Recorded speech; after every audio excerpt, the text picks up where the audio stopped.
मैं हरियाणा का वरिष्ठतम पत्रकारों में से पत्रकार भी हूँ। मुझे नहीं लगता हरियाणा में 48 वर्ष पहले किसी ने पत्रकारिता शुरू की होगी, मैंने की थी। या हमारे जितने साथी बैठे शायद की होगी। मैं 1975 में कुरुक्षेत्र से वीर प्रताप का संवाददाता था। 1975 में फिर दैनिक जीवन का 2 बार में संवाददाता, एक बार विजय सहगल संपादक मेरे घर पे आकर मुझे पत्र देकर गए। मैं लोक वार्ता का संवाददाता था और केवल संवाददाता नहीं था, 4 बार पत्रिकाएं मैंने निकाली। मार्कशीट साप्ताहिक और दैनिक पत्र भी मैंने निकाला। इससे मेरा अनुभव है पत्रकारिता के बारे में, वो केवल संवाददाता के रूप में नहीं, वो व्यापक अर्थ में पत्रकार के रूप में संवाददाता भी रहा, अखबार भी निकाले, क्योंकि अखबार संवाददाता उसका काम तो एक तरह से समाचार आते हैं, संकलन होगा, समाचार प्रेषित करना, उसके साथ रिपोर्ट होता है, किसी विषय पर कोई शोध करके भेजता है। लेकिन आप जानते हैं कि समाचार अकेला पत्रकारिता नहीं है। भारत के प्रथम और विश्व के प्रथम जो है पत्रकार, संवाददाता, संवादवाहक नारद मुनि की जयंती के उपलक्ष्य में इस विचार गोष्ठी का आयोजन किया है। संजय जी हमेशा ही कुछ नया और अच्छा करने का प्रयास में रहते हैं। आज नारद में जैसा कि ऊपर लिखा हुआ भी है बैनर पर, पहली बार पत्रकारिता से संबंधित छोटी गोष्ठी आयोजित की गई है। ये सचमुच बहुत ही सराहनीय कार्य है, मैं उनको बधाई देता हूँ। और ये हमेशा मुझसे सलाह लेते रहते हैं और यही कारण है कि आज आप हैरान होंगे कि मैं सुबह 5:15 बजे दिल्ली गया और दिल्ली का काम करके 10 बजे यहाँ पहुँच गया था, सिर्फ इस कार्यक्रम की वजह से। और यहाँ का देखा तो आज सुबह मेरी क्लास से बाद भी पहुँचे, लेकिन दिल्ली होकर वापस आ गया। लेकिन संजय जी निश्चित रूप से बधाई के पात्र हैं कि मुझे भी प्रेरित करते रहते हैं। लेकिन हो सकता है हमारा अपने पहुँचता उसके बाद आता, लेकिन इन्होंने इतना उत्साह रख दिया मुझे कि आपको पढ़ना है, मैं पहुँचे यहाँ पर। दूसरा, बार समय वक्ताओं ने सभी हमारे से और जो विषय प्रवर्तन करने वाले थे उन्होंने कहा कि नारद मुनि की जयंती के उपलक्ष्य में कार्यक्रम है। मैं नारद मुनि के चरणों में अपनी श्रद्धा निवेदित करता हूँ।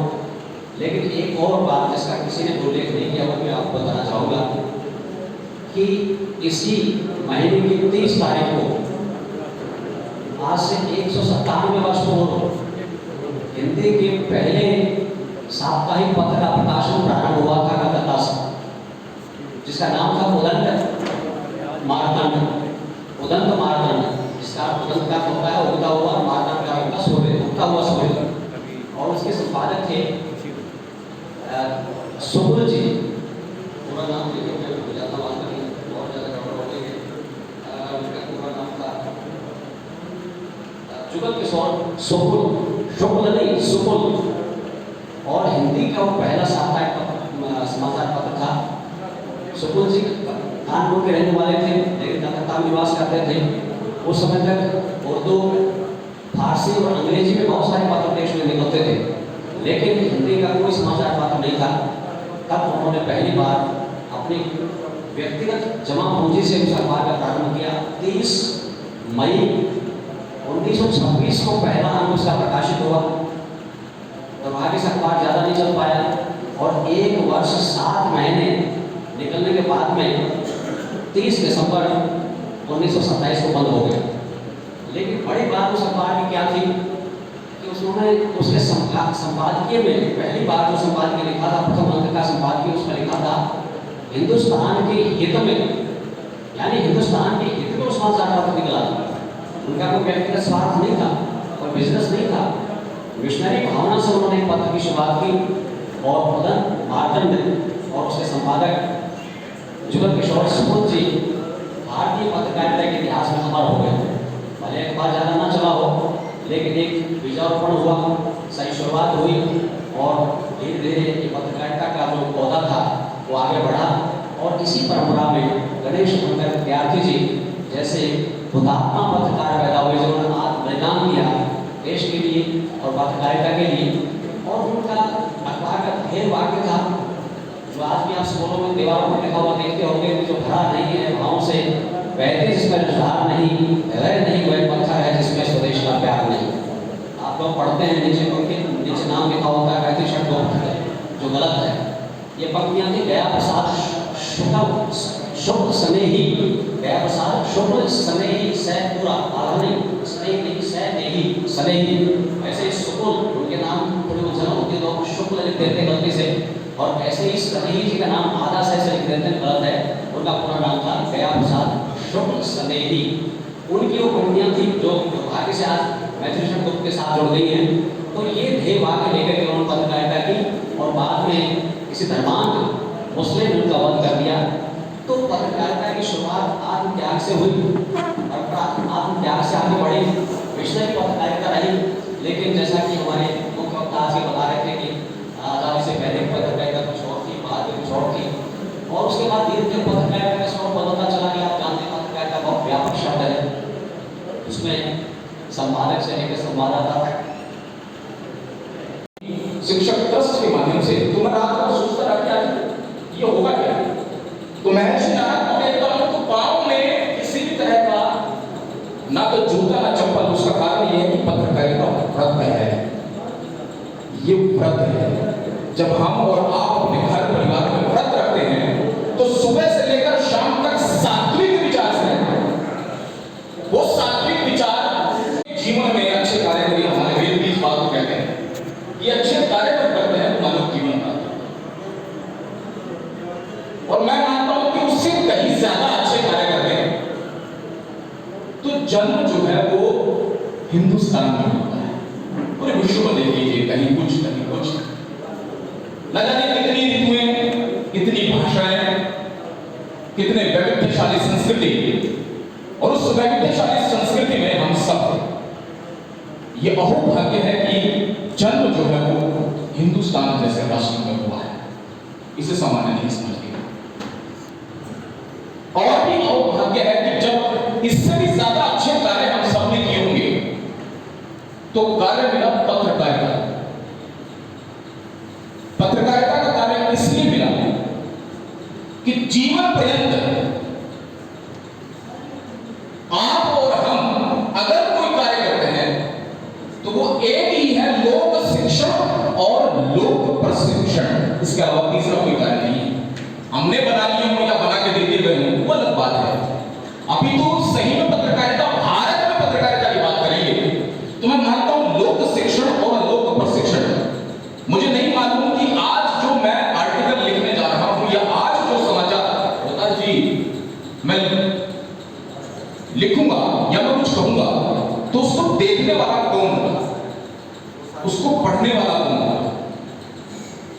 अगर मैं टेलीविजन के लिए लिख रहा हूं या टेलीविजन के लिए कुछ समाचार पत्र तैयार कर रहा हूं तो उसको देखेगा कौन, मुझे नहीं पता। अगर मैं कुछ समाचार पत्र या पत्रिका के लिए लिख रहा हूं उसको पढ़ेगा कौन, मुझे नहीं पता। अगर मैं रेडियो में कोई सवाल कर रहा हूं तो उसको सुनने वाला कौन होगा, किस वर्ग का होगा, किस क्षेत्र का होगा, वो मुझे नहीं पता। ये पत्रकार के रूप में जब मुझे ये बात पता नहीं तो ये उस महर्षि नारद को एक बार देखिए जिनके हाथ में वो वीणा है और दूसरे हाथ में खड़ताल और पांव में नग्न पांव के साथ में अपने संवाद संप्रेषण, संवाद की संस्थापना का कार्य करते हैं।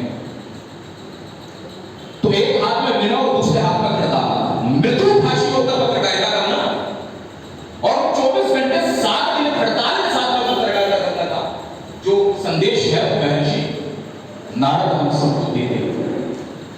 लेकिन पांव में ना तो चप्पल है, ना जूते हैं, ना किसी भी तरह का कोई पहनावा पहना हुआ है। उसका कारण यह है कि भारत में पत्रकारिता को जब हम देखते हैं तो एक पत्रकारिता रही है जो स्वतंत्रता से पहले लिखी हुई, एक स्वतंत्रता के बाद की पत्रकारिता रही है। एक और पत्रकारिता रही बंधु, एक गूगल से पहले की रही है, गूगल के बाद की पत्रकारिता रही है।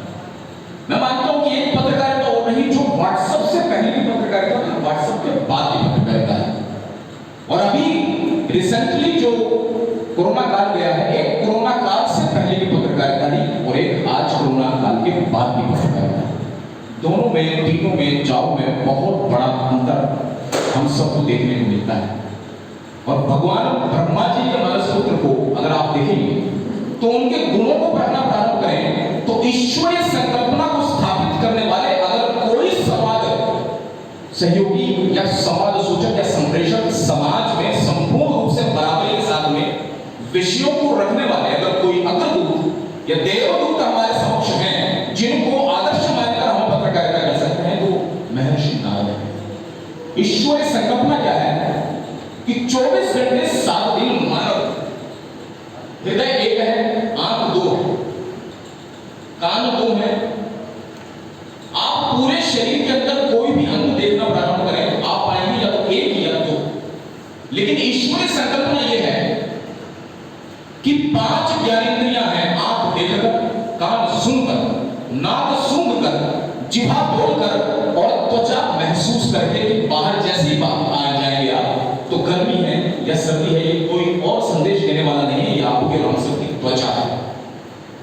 तो 5 ज्ञानेंद्रियां हमारे शरीर में जिसका एक ही काम है संवाद संप्रेषित करना, संवाद ग्रहण करना और संवाद स्थापित करना। ये पत्रकारिता का है। ईश्वरीय संकल्पना है कि 24 घंटे 7 दिन जब सो भी रहा हो व्यक्ति तो वो अपने आसपास के वातावरण के साथ में संवाद स्थापित करे। ऐसे संकल्पना ईश्वरीय संकल्पना है।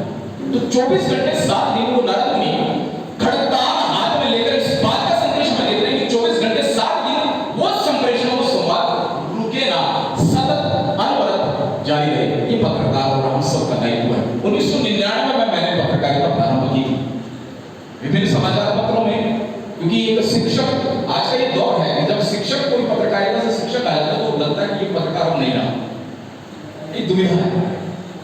लेकिन मैं आपको बताना चाहूंगा 1999 में पत्रकारिता की और कोबरा पोस्ट से लेते हुए आज तक से लेते हुए न्यूज 24 से लेते हुए दैनिक जागरण से प्रारंभ हुआ, पंजाब केसरी में भी घटक किया।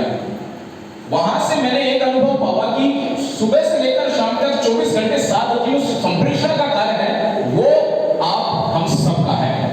सतत विचरण एक अलग गुण नारद मुनि का आप देखेंगे तो सतत विचरण, लगातार विचरण करना, पैदल विचरण करना, जहां आवश्यकता है वहां भी विचरण करना और जहां आवश्यकता नहीं है वहां भी विचरण करना। 3 लोक 14 भुवन 7 दीप मोहन, एक नाम ओंकार ने रचा सकल ब्रह्मांड। 3 लोक 14 भुवन 7 दीप मोहन, इन सभी स्थानों में अनवरत संवाद संप्रेषण का कार्य अगर कोई करता है नारद मुनि। हम किसी एक क्षेत्र विशेष के पत्रकार हो सकते हैं लेकिन सतत 24 घंटे 7 दिन उस खड़ताल को लेते हुए पत्रकारिता करें, ऐसी ईश्वरीय संकल्पना और धर्म संस्थापना एक अलग गुण नारद मुनि का आप देखेंगे। बहुजन हिताय बहुजन सुखाय, देवों का भी हित हो, दानवों का भी हित हो, यक्ष का भी हित हो, किन्नरों का भी हित हो, जितनी जो मानव जातियां उन सब का हित हो। इसलिए संवाद संप्रेषण का गुण जो है वो आप और हम नारद मुनि से देखेंगे। सर्वजन हिताय के लिए, लोक कल्याण की कामना के लिए, राष्ट्र के प्रति, देश के प्रति, धर्म के प्रति एकाग्र होकर संवाद का संप्रेषण करना नारद मुनि से सीखा जा सकता है। जन सलाहकार, हर किसी का सलाहकार, देवों के भी सलाहकार, राक्षसों के भी सलाहकार, मानव के भी सलाहकार, जिसको सलाह चाहिए या जिस समय पे चला चाहिए। और आज भी ये हम सब जब कभी अपने जीवन में देखेंगे तो हम पाएंगे कि सबसे ज्यादा अगर सलाह लेने के लिए आम जन को आता है वो पत्रकार के पास आज भी आता है। ये हम सब की, आप सबकी, हम सब की उपादेयता है समाज में। आज भी अगर कोई किसी समस्या में है, आज भी अगर कोई किसी प्रॉब्लम को लेकर अपने क्षेत्र में या कहीं गांव में या किसी कस्बे में समस्या चल रहा है तो अगर उसकी सभी आस टूट के तो एक आस उसकी बाकी रहती है, वो है पत्रकार, वो है संवाददाता। और वो संवाददाता कोई नहीं, आप और हम सब में वही तत्व विद्वान है जो महर्षि नारद में जन सलाहकार के रूप में तार्किक विद्वान, देव दानव संग्राम या इसके अलावा जो मानव हित में जो भी कार्य या प्रकल्प हो सकते हैं उन सबका कुशल क्षेम करने वाले अगर कोई हैं तो आप देवर्षि नारद को देखेंगे। जैसा कि मैंने आपको बताया, एक हाथ में वीणा, उस वीणा का कोई और कारण नहीं है। आनंद के साथ पत्रकारिता हो, प्रसन्नता के साथ में पत्रकारिता हो, रस के साथ में पत्रकारिता हो, रसमय पत्रकारिता हो, सैन्य रसवती के साथ में पत्रकारिता हो। जो रस प्रदान करे, ऐसे पत्रकारिता। एक्टिविस्ट नहीं चाहिए पत्रकारिता में, एक्टिविस्ट नहीं चाहिए, फैक्टिविस्ट चाहिए। फैक्टिविज्म का दौर है, जो फैक्ट देगा वही पत्रकार, जो एक्टिविज्म करेगा वो पत्रकार मुझे नहीं लगता, क्योंकि वो किसी और कारण से आया हो। और हम सब मेरे ख्याल से फैक्टिविस्ट पत्रकार हैं जो यहाँ इस कक्ष में, इस सभागार में एक दूसरे के साथ बैठकर इस विषय पर चर्चा कर रहे हैं। इसलिए पत्रकारिता को ये कहते हैं कि ये मिशन है। भारत के अंदर ये मिशन नहीं हो सकता जहां पर आजादी की प्रसव पीड़ा से पत्रकारिता का निर्माण हुआ होगा, जहां लक्ष्य ये हो कि देश आजाद हो, जहां लक्ष्य ये हो कि राष्ट्र स्वाधीन हो, जहां लक्ष्य ये हो कि राष्ट्र स्वतंत्र हो, स्वयं का तंत्र निर्माण करके आगे चलने वाले राष्ट्र की अगर किसी ने स्वप्न देखा तो हमारे महापुरुषों ने देखा। महापुरुषों इससे पहले जो पत्रकार उन्होंने देखा, उन पत्रकारों को अगर हम देखना प्रारंभ करेंगे तो पाएंगे कि इससे पहले, जब आजादी से पहले की पत्रकारिता थी, वो व्रतधारी पत्रकारिता थी, जिसे हमने मिशन के साथ में जोड़ दिया। ये अडल्ट्रेशन है, ये मिलावट है कि जब कुछ शब्दों को ऐसा जोड़ दिया जाए कि आप उसी शब्द के जंजाल में इस तरह से फंस जाए कि आखिर मिशन कह देना क्या इस भारत की पत्रकारिता के लिए सही शब्द होगा। मैं मानता हूं और आप इस बात को मानेंगे कि मिशन का एक छुपा हुआ हिडन एजेंडा हो सकता है, और हमेशा हुआ है इस भारत के अंदर, तो हमेशा होगा जब जब कभी इस मिशन शब्द को इस्तेमाल नहीं किया। लेकिन भारत में पत्रकारिता मिशन नहीं। दुविधा एक वो हुई जब पत्रकारिता को बाजार के साथ में जोड़ दिया गया। क्या बाजार में ये प्रोफेशन है? तो प्रोफेशन शब्द को भी अगर आप करने के लिए जाएंगे, मरने के लिए जाएंगे, उसकी प्रैक्टिकली को जांचेंगे होगी तो आप पाएंगे कि भ्रष्ट तंत्र को बी प्रोफेशनल कह दिया जाता है। बी प्रोफेशनल का मतलब है कि कुछ भी कीजिए, बी प्रोफेशनल, अच्छा कीजिए तो बी प्रोफेशनल, बुरा करें तो भी कह देते हैं बी प्रोफेशनल। ये प्रोफेशन नहीं है,